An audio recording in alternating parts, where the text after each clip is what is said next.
bek bekina tulai tak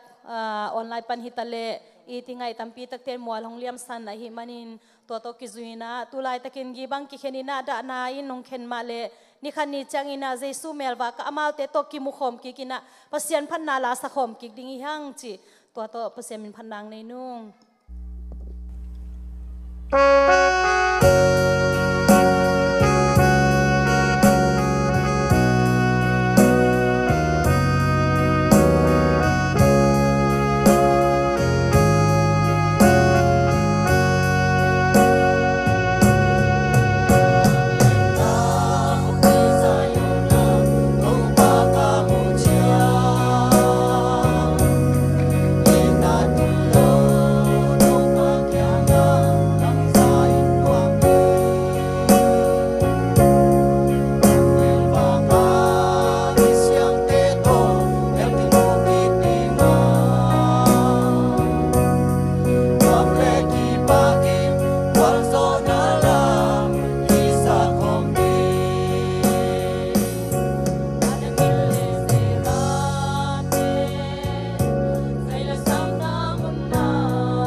Bangsa in nuam ni